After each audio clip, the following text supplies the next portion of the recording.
ማለት እኮ ጀስት ለባህሉ ለወጉ ለምን አንድ እኮ ይመለሳል። 25 ተጠይቆ አንድ ያልመለሰ ሰው ነው ዲቤት ብሎ የመጣው። ለስሙ 15 ቀን ተዘጋጅቻለሁ ያለው 15 ቀን መጽሐፍን ሳነብ ነበር አለ። መጽሐፍን ከምታነብ ለምን ቁርአን ሳታነብ? ለምን ጥያቄ ሳትጠይቅ እዚህ ላይ ዳና ነገር አትጠይቅም? ቁርአን ላይ አገ ወይ እኮ ሰው የምጠይቅህን ነገር ስጠኝ ይባላል። ስለ ቁርአን አንድ ነገር ልንገራችሁ ጋይስ። ቁርአን የምትመለከቱት መጽሐፍ ተራ መጽሐፍ አይደለም። ዲቫይን የሆነ የአምላክ ቃል ነው። መለኮት የሆነ አቻ ያሌለው ቃል ነው። በነገራችን ላይ ጌታ አምላካችን ሲናገር በሱረቱ ተውባ ምዕራፍ 9 ቁጥር 6 ላይ ወይን አሐዱ ሚነል ሙሽሪኪን አስተጀረከ ፈጅር ሐታ ይስማ ከላም አላህ፣ ከአጋሪዎቹ አንዱ ጥግኝነትን ቢጠይቅ የአላህን ቃል ይሰማ ዘንድ አስጠጋው አለ። የአላህ ቃል ነው ቁርአን። ዛሊከል ኪታቡ ላ ረይበ ፊሂ ሁደን ሊልሙተቂን፣ ይህ መጽሐፍ ከአላህ ለመሆኑ ጥርጥር የለበትም። የአምላክ ቃል ነው። ተባረከ ለዚ ነዘለል ፉርቃን አላ አብዲሂ ሊየኩነ ሊልዓለሚን ነዚራ። ምን አለ? ያ ፉርቃንን በባሪያው ላይ ለዓለማት አስፈራሪ ይሆን ዘንድ ያወረደው አምላክ ክብርና ጥራት ተገባው አለ። ሱረቱ ሹዓራ ምዕራፍ 26 ቁጥር 192 ላይ ወኢነሁ ለተንዚሉ ረቢል ዓለሚን፣ ቁርአን በእርግጥ ከዓለማት ጌታ የተወረደ ነው አለ። የዓለማት ጌታ የሆነው ይሄ ቃል ሊበረዝ ሊለወጥ ሊሻሻል አይችልም። ይሄ ነው በየዘመናቱ የሰው እጅ ሲገባበት የሰው እጅ ከላዩ ላይ ሲቀንሱ የሰማዕቱ ብራና ዋነኛው ሐሳብ ምንድነው ጋይስ? መጽሐፍ ቅዱስ አንዱ ይጽፋል፣ መጽሐፍ ቅዱስ አንዱ ይቆርጣል፣ መጽሐፍ ቅዱስ አንዱ ይቀበዋል። ኦኬ ይሄንን ነው ያጋለጥ ነው። ቁርአን ብርሃን ነው። በነገራችን ላይ የትም የማይገኝ ምንድነው? ብርሃን ነው። በልብ ውስጥ በሽታ ያለበት ሰው ቢያነባው ምንም የሚሆን መጽሐፍ ነው። ኦኬ የሚፈወስ መጽሐፍ ነው። ለልብ በሽታ ሁሉ መድኃኒት ነው ቁርአን። ለዛ ነው በሱረቱ ዩኑስ ምዕራፍ 10 ቁጥር 57 ላይ ያ አዩሃናስ ሰዎች ሆይ ቀድ ጃአትኩም መውዒዘቱ ሚን ረቢኩም ወሺፋኡን ሊማ ፊ ሱዱር አለ። እናንተ ሰዎች ሆይ ከጌታችሁ ግሳጼ አለ ግሳጼ በደረቶች ውስጥም ላለው የመጠራጠር በሽታ መድኃኒት ለምእመናን ብርሃንና እዝነት በእርግጥ መጣላችሁ ይላል። ልባችሁ ውስጥ ላለው በሽታ ይሄ ምንድነው? ፈዋሽ ነው አለ። ልብ ውስጥ በሽታ ካለ በዚህ እመን፣ በሽታ ይራገፍልሃል። ጭንቀት ውስጥ ካለ በዚህ እመን፣ ጭንቀት ይራገፍልሃል። ምን አለ? በሱረቱል ጃቲያ ምዕራፍ 45 ቁጥር 20 ላይ ሀዛ በሳኢሩ ሊናስ አለ ወሁደን ወረሕማ። ሀዛ በሳኢሩ ሊናስ ወሁደን ወረሕማ ሊቀውምን ዩቂኑን። ይህ ቁርአን ለሰዎች የልብ ብርሃን ነው ይላል። ልቦቻቸው ለጨለመባቸው ሰዎች የልብ ብርሃን ነው መጽሐፉ። ልባችሁን ያበራላችኋል ይላል። ይሄ መጽሐፍ ሊበረዝ አይችልም። ማርቆስ 16:9 እስከ 20 ያለው ይሄ ሁሉ ቫቲካንስ ላይ አለ። ኦኬ ቫቲካንስ ላይ ስፔስ አለ። there's a space right next to it። ቴክስቱ አለ። ይሄ ቴክስቱ ቫቲካንስ ላይ ስናረከስና ቫቲካንስ ላይ የለም። ቫቲካንስ ላይ ያለው በሾርት ኤንዲንግ ቢሆንም ቀለል እያደረኩልህ ልምጣ። አይ ቲንክ ከበደ መሰለኝ። እሺ የተወሰነ ቀለል ላድርገው። እንደዚህ ላድርግልህ። የሐዋርያት ሥራን ምዕራፍ 8:37ን ሰከንድ ሴንቸሪ ላይ ካለው ማኑስክሪፕት ወይ ኮሬክስ አምጣልኝ። Okay, so that one, I believe Arrhenius ቀድሞ ኮት አድርጎታል። የጠየኩት ጥያቄ from biblical manuscript or codex ከዛ አምጣልኝ። Okay, so I'm giving you the answer. So the earliest testimony we have is from an early church biblical manuscript ታመጣለህ? biblical manuscript or fragments or papyrus? ሰዓቱ እየሄደ ነው by the way ሲሶ ሰዓቱ እየሄደ ነው። አስጀምርለት ሲሶ ተመለስና አስጀምር ደቂቃ። ኦኬ ጀምሯል። ሶ ከመጽሐፍ ቅዱስ ማኑስክሪፕት ላይ ይሄን እናገኛለን ወይስ አናገኝም? Okay, so the earliest account we have is from early church fathers. From biblical manuscripts እናገኛለን ወይስ አናገኝም? I don't know the exact manuscript when we find these. አሁን ያልከውን ተርጉምላቸው። በእንግሊዝኛ የሚያወራበት ሪዝን እናንተ እንዳይገባችሁ ነው። የአማርኛ ጥረት ስላለብኝ እንደዚህ አይነት ፖለቲካ እንኳን አትስራ። ብዙ ሰው መስማት አለበት። አሁን ያልከውን ለህዝቡ ነገራቸው ደግሞ አለ ችግር የለውም። መቼ the earliest manuscript እንዳለ ሄጄ ቼክ አላደረኩም። I don't know. I don't have that data. አታውቅም። ችግር የለውም። ማርያምንም ችግር የለውም። ችግር እሺ። የማርቆስ ወንጌል ምዕራፍ 16 ከ9 እስከ 20 ድረስ ያለው ኮዴክስ ቫቲካንስ ላይ አለ ወይስ የለም? ቫቲካንስ ላይ የለም። ግን ቫቲካንስ ላይ ስጠይቅ አንዴ ለሚያስክ ችግር የለውም። ማርቆስ 16 አላሁ አክበር ቴንክ ዩ ዳዊት አላሁ አክበር አላሁ አክበር።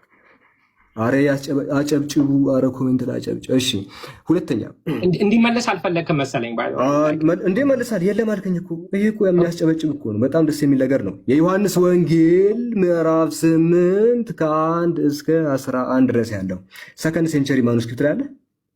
ኦኬ ሶ ሰከንድ ሴንቸሪ ላይ you only have fragments. so ይሄ ቴክስት አለ ከዚህ ፍራግመንቶች I'm not sure exactly ምን እዛው ይሄ ቴክስት አለ መልስልኝ። okay so I'm telling you ከዛ ከፍራግመንቶች ከሁለተኛው ክፍለ ዘመን ካሉት ፍራግመንቶች I don't believe ይሄን ያለ አይመስለኝም።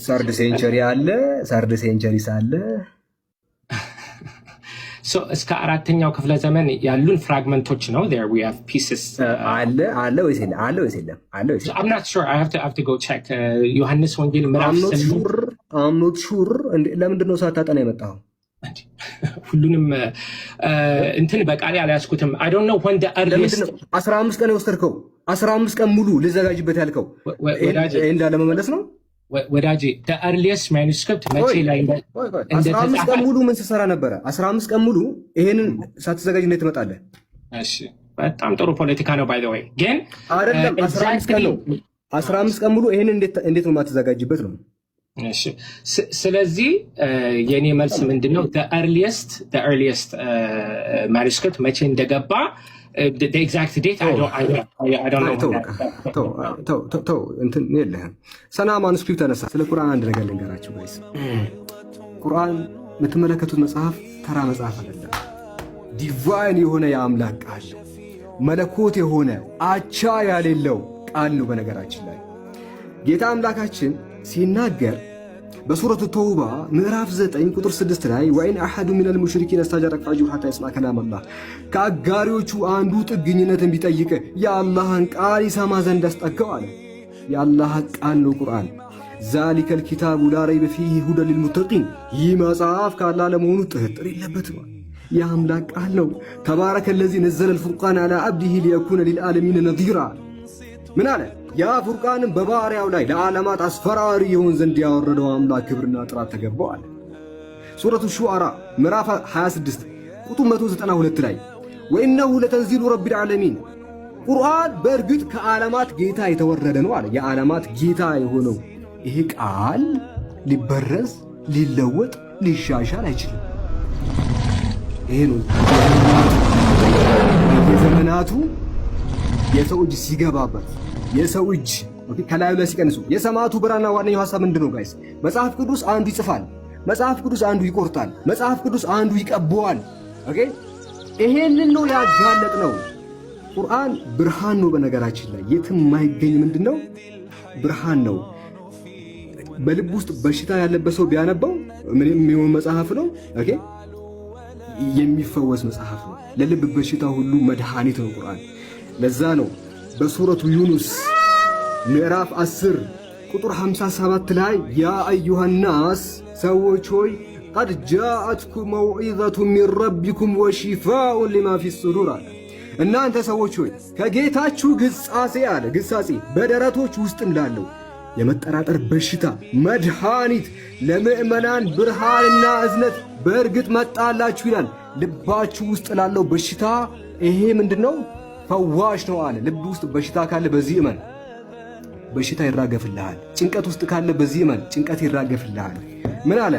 በሱረቱል ጃቲያ ምዕራፍ 45 ቁጥር 20 ላይ ሃዛ በሳኢሩ ሊናስ አለ ወሁደን ወራህማ ሃዛ በሳኢሩ ሊናስ ወሁደን ወራህማ ሊቀውሚን ዩቂኑን። ይህ ቁርአን ለሰዎች የልብ ብርሃን ነው ይላል። ልቦቻችሁ ለጨለመባቸው ሰዎች የልብ ብርሃን ነው መጽሐፉ። ልባችሁን ያበራላችኋል ይላል። ይሄ መጽሐፍ ሊበረዝ አይችልም። በነገራችን ላይ በዓለም ላይ ያለው ፕሮፌሰር ቢደመር የፈለገ ተንኮለኛ ቢሰበሰብ ይህን መጽሐፍ መበረዝ አይችልም። ቄስ አይደለም። የፈለገ ሰው ቢመጣ ቁርአንን ሊበርዘው አይችልም። እሺ ይሄ ለምንድን ነው መሰላችሁ ጋይስ የማይበረዘው? ቁርአን የማይበረዘው ለምንድን ነው? የአላህ መልእክተኛ ፈኢነ ሐዘል ቁርአን ሰበቡን ጠርፉሁ ቢየዲላህ ወጠርፉሁ ቢአይዲኩም አለ። ቁርአን በእርግጥ ገመድ ነው አለ። ዲስ ሜታፎሪካል ኤክስፕሬሽን ባይ ዘ ዌይ። ሶ ቁርአን ገመድ ነው። አንዱ ጫፍ በእናንተ እጅ ነው ያለው፣ አንዱ ጫፍ ደግሞ አላህ ዘንድ ነው ያለው።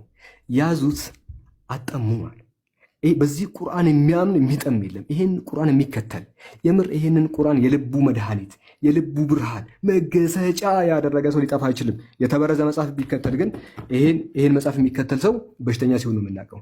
ይሄን መጽሐፍ ተከትሎ የሚድን ሰው የለም። ይሄን መጽሐፍ ተከትለ ጀሃነም ነው የምትወርዱት። ሁላችሁም 13000 ሰዎች ልንገራችሁ፣ ይሄን መጽሐፍ ተከትላችሁ ሲኦል ነው የምትገቡት። በጀሃነም በተለያዩ በሮች ነው የምትገቡት እንጂ ይሄን መጽሐፍ አምኖ የሚድን የለም። ብቸኛው የአምላክ ቃል የሚያድናችሁ ይሄ ነውና ሳይረፍድባችሁ ወደዚህ ቅዱስ ወደ ሆነው ቃል እንድትመጡ ጥሪ ያቀርብላችኋለሁ። እሺ ቴንኪው መርትሻል ሲሶ። እሺ ጀምር። ያው ላስጀምርልህ ጀምር። ኦኬ ቢስሚላህ ራህማን ራሂም። ሰላም አለይኩም ወራህመቱላህ። ውድና የተከበራችሁ ሙስሊም ወንድም እህቶቼ እንዲሁም ይህንን ታላቅ ዲቤት ለመታደም የመጣችሁ ክርስቲያን ታዳሚያን ለሁላችሁም ሰላም ብያለሁ። ዛሬ በእኔና በዲያቆን ዳዊት መካከል አንድ ታላቅ ዲቤት ይካሄዳል። እሱም የትኛው መጽሐፍ ነው ፐርፌክትሊ ፕሪዘርቭድ የሆነው የትኛው መጽሐፍ ነው የተጠበቀው የሚል ነው። ጌታ አምላካችን በቁርአን ላይ ስለ መጽሐፍ ቅዱስ መበረዝ ሲያወራ በሱረቱል በቀራ ምዕራፍ 2 ቁጥር 79 ላይ ፈወይሉ ሊለዚነ የክቱቡነ አልኪታበ ቢአይዲሂም ሱመ የቁሉነ ሃዛ ሚን ኢንዲላህ ሊየሽተሩ ቢሂ ተመነን ቀሊላ አለ። ለእነዚያ መጽሐፉን በእጆቻቸው ለሚጽፉና ከዚያም በእርሱ ጥቂትን ዋጋ ሊገዙበት ይህ ከአላህ ዘንድ ነው ለሚሉ ሰዎች ወየውላቸው አለ።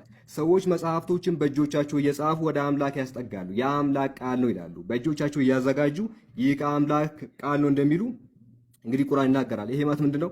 እነ ማቴዎስ፣ ማርቆስ፣ ሉቃስ ሌሎችም እንግዲህ ሰዎች መጽሐፍን በራሳቸው ፍቃድ በራሳቸው ስሜት እየጻፉ ከጊዜ በኋላ ደግሞ ሰዎች ይሄ የአምላክ ቃል ነው እያሉ ይቀበሉታል።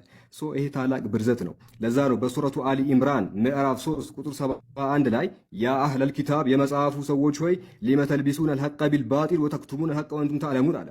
እውነትን በውሸት ለምን ትቀላቀላላችሁ? እውነትንም እናንተ የምታውቁ ስትሆኑ ለምን ትደብቃላችሁ? አለ። የመጽሐፉ ሰዎች ክርስቲያኖችና አይሁዶች ምንድነው የሚያደርጉት? እውነትን እያወቁ ውሸትን ይጨምሩበታል ነው፣ ይበርዙታል ነው። ስለ መጽሐፍ ቅዱስ መበረዝ ስናወራ መጽሐፍ ቅዱስ ተበርዟል ስንል ቀደም ብለን ልናውቃቸው የሚገቡ በጣም እንግዲህ ብዙ ነጥቦች አሉ። ከነዚያ መካከል የመጀመሪያውና አንደኛው ነጥብ ምንድነው? አንድም የመጽሐፍ ቅዱስ የበኩር ጽሑፍ ወይ ደግሞ ኦሪጂናል የሚባለው ቴክስት ባለመኖሩ ነው። ኦኬ መጽሐፍ ቅዱስ ምንድን ነው? በዓለም ላይ ኦሪጂናል ቴክስት ያለው መጽሐፍ ነው፣ የበኩር ጽሑፍ እንለዋለን። ይህንን የራሳቸው ስኮለሮች ይናገራሉ። ለምሳሌ ምን ይላሉ መሰላችሁ? We don't have the original writing of scripture, the Psalm of David, the letters of Paul, all those original documents, plus the writing of Moses, Isaiah, and all the others are long gone, lost in the midst of history. የትኛውም የመጽሐፍ ቅዱስ ኦሪጂናል ሰነድ የሚባለው ነገር የለም አለ። ኦሪጂናል የሚባል መጽሐፍ ቅዱስ በዓለም ላይ እንዳሌለ ሊቃውንቶች በአንድ ድምፅ ይስማማሉ። ይህንን እውነታ መጽሐፍ ቅዱስ እንደዚህ ደግፏል። መጽሐፈ ዕዝራ ሱቱኤል ምዕራፍ 13 ቁጥር 21 ላይ ኦሪት ጠፍታለችና የሰራኸውን ስራ ትሰራው ዘንድ ያለህንም የሚያውቅ የለም ይላል። ኦሪት ጠፍታለች። መጽሐፍ ቅዱስ ሲናገር ኦሪት መጥፋቷን ይመሰክራል። በሌላም ቦታ በመጽሐፈ ዕዝራ ሱቱኤል ምዕራፍ 2 ቁጥር 23 ላይ እስራኤል ለአሕዛብ ተሰጥተዋልና የወደድከውም ወገን ለኃጢአተኞች ወገን ተሰጥተዋልና የአባቶቻችን ኦሪት ጠፍታለችና ይላል። የአባቶች ኦሪት እንደጠፋች መጽሐፍ ቅዱስ ይናገራል። ኦሪጂናል የሚባለው መጽሐፍ ከጠፋ ዛሬ ክርስቲያኖች እጅ የሚገኘው ምንድነው? ፌክ የሆነ ከጊዜ በኋላ እንግዲህ የተጭበረበረ የሆነ ሰነድ መሆኑን እንረዳለን ነው። ይህንን እውነታ የመጽሐፍ ቅዱስ ስኮለሮችም ይመሰክራሉ። ዘ ኢንተርፕሪተርስ ዲክሽነሪ ኦፍ ባይብል በ253 እውቅ ስኪል ራይተርስ የተዘጋጀ መጽሐፍ ነው። ገጽ 559 ላይ ዲ ኦሪጂናል ኮፒስ ኦፍ ዘ ኒው ቴስታመንት ቡክስ ኦፍ ኮርስ ሎንግ ሲንስ ዲስአፒርድ የአዲስ ኪዳን የመጀመሪያዎቹ ሰነዶች ከረጅም ዘመናት በፊት ጠፍተዋል ብለው እነዚህ ሊቃውንቶች ይስማማሉ። ታላቁ ቴዎሎጂያን ጄምስ ፖት ሲናገር በመጽሐፉ ላይ ማለት ነው ፌዝ ሜድ ኢዚ በሰኘው መጽሐፍ ገጽ 61 ላይ none of the original Old Testament manuscript or original New Testament manuscript remain, they have all been lost or destroyed. የአዲስ ኪዳን እንዲሁ ደግሞ የብሉይ ኪዳን ሁለቱም የመጀመሪያዎቻቸው ጽሁፎች ከረጅም ዘመናት በፊት መጥፋቱን እናምናለን ይላሉ። ታላቁ እንግዲህ የቴክስቹዋል ክሪቲሲዝም ስኮለር የሆነው የሚስኮቲንግ ጂሰስ ጸሐፊ የሆነው ባርት ዲ ኤርመን ይህን እውነታ በመጽሐፉ ሚስኮቲንግ ጂሰስ ገጽ 10 ላይ ምን ብሎ ይናገራል?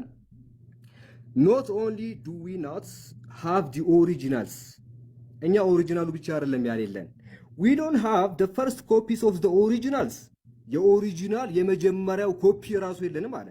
ዊ ዶንት ሃቭ ደ ኮፒስ ኦፍ ዲ ኦሪጂናልስ፣ የኦሪጂናል የኮፒዎችም የለም።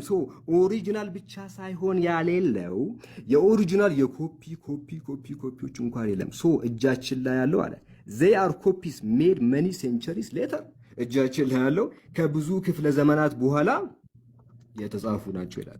ይህን እውነታ ደግሞ በርካታ ሊቃውንቶች ይናገራሉ። ፊት ለፊት ያለውንም ማንበብ ትችላላችሁ። የመጀመሪያው ነጥብ ይሄ ነው። ሁለተኛው ነጥብ ምንድን ነው ከተባለ ያሉት ቅጂዎች የኮፒዎቹ እርስ በርስ መጋጨትና መበረዝ ነው። የተረፉት ቅጂዎች ወይ ደግሞ ከዘመናት በኋላ የተጻፉት ኮፒዎች ዳህና ቢሆኑ አንድ ነገር ነው። እነሱ ራሳቸው የተበረዙ ናቸው። ምኖቹ? ከዘመናት በኋላ ያሉ ኮፒዎች እነ ዳዊት እጅ የሚገኙት። ይህን እውነታ የቴክስቹዋል ክሪቲሲዝም ስኮለሮች ሲናገሩ ኖ ሎንገር ሪትን በተሰኘው የሬን ዶናልድ መጽሐፍ ገጽ 51 ላይ እንዲህ ብሎ ይናገራል። አስ ኢስ ዌል ናውን፣ እንደሚታወቀው አለ እንደሚታወቀው ኦፍ ኦል ዲ ኤግዚስታንት ማኑስክሪፕትስ፣ እጃችን ላይ ኤክስታንት የሆኑ አሁን ያሉት ማለት ነው። ኖቱ አር አይዴንቲካል፣ ሁለቱ እንኳን አይመሳሰሉም። which means ይሄ ማለት that no one manuscript is completely free of corruption፣ ከብርዘት ያመለጠ ያልተበረዘ አንድ መጽሐፍ ዛሬ እጃችን ሊኖር አይችልም ይላል። እጃችን ላይ ያልተበረዘ መጽሐፍ ሊኖር አይችልም። ሚስኮቲንግ ጂሰስ ገጽ 89 ላይ በመጽሐፍ ቅዱስ ማኑስክሪፕቶች መካከል ምን ያህል ግጭትና ፍጭት ነው ያለው የሚለው ነገር ስኮለሮቹ ሲያስቀምጡ መጽሐፍ ቅዱስ አንድ መጽሐፍ ጋይስ ፊት ለፊት ማሳያችሁ ይሄኛው አንድ መጽሐፍ ማለት ነው። ማብራት ያብራላችሁ። ይሄኛው መጽሐፍ ቅዱስ የሚባለው መጽሐፍ ብቻውን ምን ያህል ኢረር አለው፣ ምን ያህል ቴክስቹዋል ቫሪያንት አለው፣ በመካከሉ ምን ያህል ግጭቶች ናቸው ያሉት ስንል አንዳንድ ስኮለሮች መጽሐፍ ቅዱስ መካከል ያለው ግጭትና ፍጭት 200,000 እንደሆነ ያምናሉ። አንዳንድ ስኮለሮች ደግሞ 300,000 የሚያደርሱ አሉ።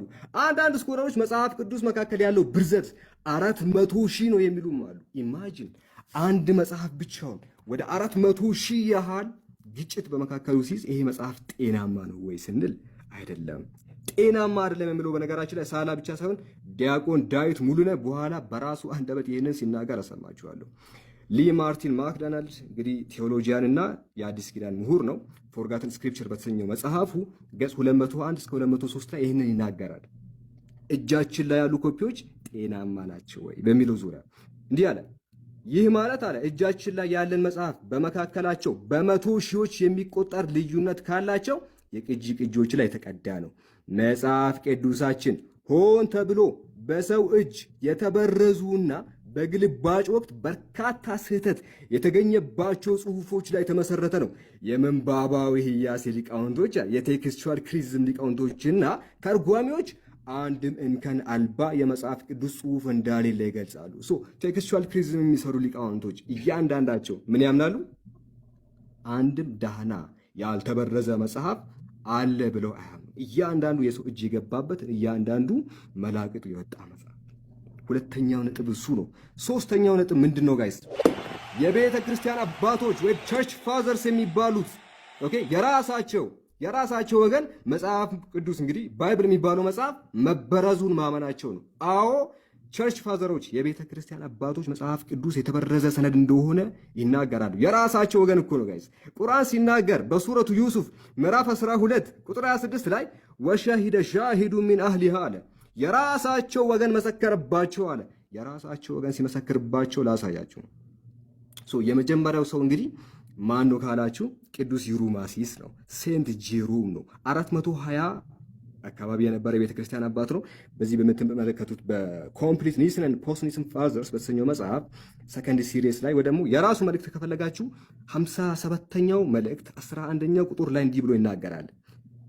ማን ጄሮም ኢት ውድ ቢ ሴሪየስ የሚያሰለች ነገር ነው ናው ቱ ኢኒሜሬት ለመዘርዘር በጣም ሰለቻለሁ what great addition and omission the Septuagint has made በሰብቷጀንት ላይ የተፈጸመውን በሰብቷጀንት ላይ የተደረገውን በመጽሐፍ ቅዱስ ላይ የተደረገውን ታላቅ ጭማሪና ቅነሳዎችን መዘርዘር ሰለቻለሁ አለ። እጅግ በጣም ትንሽ ነገር ለምትጨምረው በጣም ብዙ ነገር የተጨመረው ይላል። ሁለተኛው የቤተክርስቲያን አባት ቅዱስ ዮስጢኖስ ሰማዕቱ በ100 ኤዲ የተወለደ እስከ 165 ድረስ እንግዲህ አክቲቭ የነበረ የቤተክርስቲያን አባት ነው። ይህ ሰው ዲያሎዊስ ትራይፎ ከአይሁዳዊ ትራይፎ ጋር ባደረገው ክርክር ኦኬ 72ኛው ቻፕተር ላይ ምን ብሎ ይናገራል? አይሁዳዎችን ሲወቅሳቸው passages have been removed by the Jews from Ezra and Jeremiah አይሁዶች ከእዝራና ከኤርሚያስ ገንጥለው የጣሉት ፓሴጅ መንባባት አለ። so they have taken away the following ይሄን የሚከተለውን ጥቅስ ቆራርጠው ጥለዋል ይላል። ሰዓቴን ለመቆጠብ ጥቅሱን ብቻ ላሳያችሁ 1 2 3 4 5 6 7 ይሄንን 7 መስመር ኦኬ ከመጽሐፈ ዕዝራ ላይ አሽቀንጥሮ ጥለዋል ብሎ የሚናገረው ዮስጢኖስ ሰማዕቱ ነው።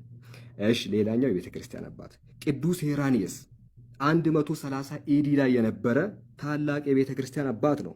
ይህ ሰው በኢራኒየስ አጌንስት ሄረሲስ በእንተ መናፍቃን በተሰኘው መጽሐፉ ላይ ኦኬ ሶስተኛው ቡክ ቻፕተር 20 አራተኛው ቁጥር ላይ ሲናገር and that it was not mere men who died for us ስለኛ የሞተው ሰው ብቻ እንዳልሆነ ኢሳይያስ እንዲህ ብሎ ተናገረ። ምን ብሎ ተናገረ?